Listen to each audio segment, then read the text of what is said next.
Welcome to the Verdant Verdict. I'm your host, Jacob Verda, and today we're going to be diving into the top 5 quarterbacks in the NFL today who do not currently have a Super Bowl championship ring. I think that's a really tricky situation. You got a lot of great quarterbacks of all time, like Dan Marino, who's never got to hoist that Lombardi up in the air. But today in the NFL, you got a lot of guys who can probably win. More than likely, these guys will get one before they retire. Yeah. As of right now, they don't have one, and they don't get their flowers enough because a Super Bowl ring is a heavily weighted asset to a player for their resume. Rightfully so. It's the greatest thing a player can accomplish apart from a Super Bowl MVP.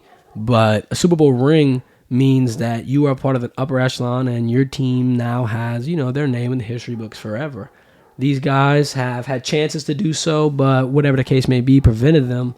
I think my list for my top 5 would have to be headlined by Josh Allen. Josh Allen has a huge arm. He's mobile. He's smart. He's intelligent. He stays out of trouble. He's really the whole package. Yeah. Josh Allen is almost the model for what you'd want a franchise quarterback to be like.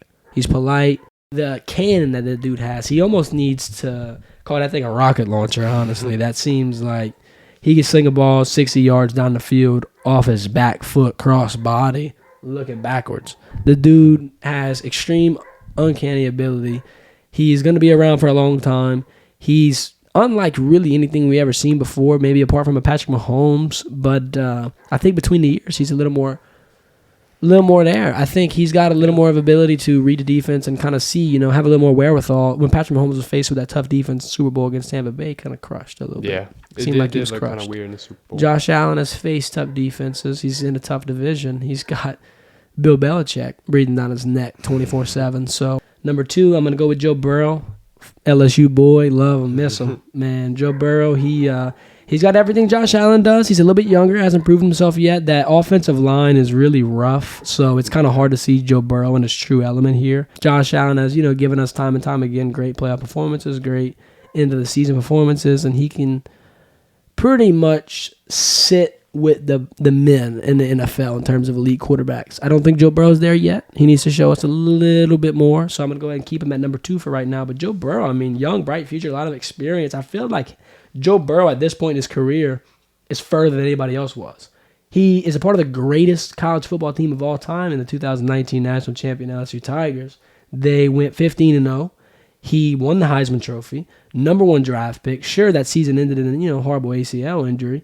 Fast forward to next year, he gets his best friend in Jamar Chase, and that defense goes berserk. Cincinnati now takes the league by storm, and Joe Burrow, as the most sacked quarterback, was able to lead his team to the promised land. Not necessarily win, but they arrived. Cincinnati was happy. That was almost, I'm not going to say good enough, but that's enough to make Cincinnati, They get excited. They have their hearts warm for the whole offseason. So this offseason, the Bengals revamped that offensive line, kind of boosted it, made it a little bit stronger.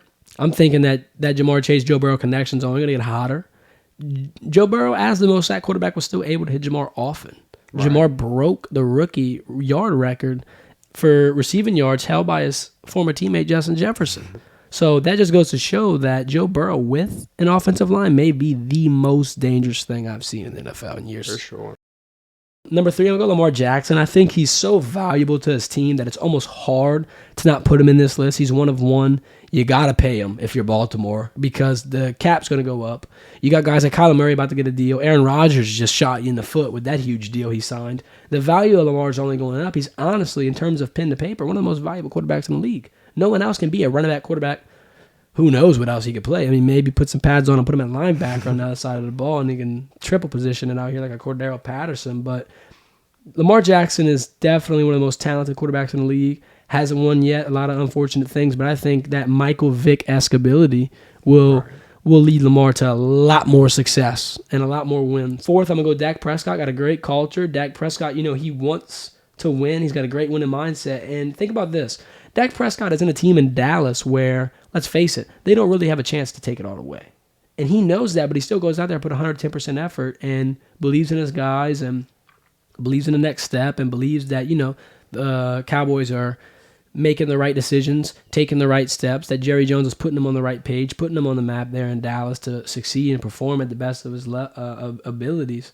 Dak, got injured. That season was cut off short. I think he still showed me enough through the recovery period that he's One, has the best mental fortitude, which is probably one of the most important things for a quarterback. Two, he has the ability to commit to something and finish it. That recovery was so fast, and it seemed like he was ready to go out there and win again for a team who, like I said, it's not have that big a chance to win. Yeah. Dak has a heart of a lion. He's able to bounce back from anything. He loves his fan base. That's valuable to me in and of itself. The fans love him. The city loves him. His teammates love him. He's making everyone better around him, and that's what you want in a quarterback. That's who I got going number 4. Number 5, we got Justin Herbert. Some of the same with the culture and the mindset and whatnot. The young gun, though, he looks ready. I think that the ending for the playoffs for the Los Angeles Chargers was so brutal. They should have took the tie and not taken that time out before the field goal. One of the worst moments ever for Los Angeles. But he plays with that chip on his shoulder, and even more so now that he wasn't able to go into that postseason action that many of them new AFC quarterbacks were able to do. A new AFC quarterback went to the Super Bowl last year, so you never know what Justin Herbert was going to be able to do. So that's my top 5, headlined by Josh Allen.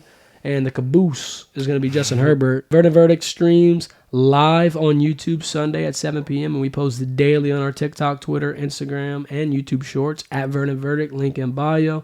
Thanks for watching. Be a friend, tell a friend, like, comment, subscribe, and share the show. This has been the Verdict Verdict. Thank you.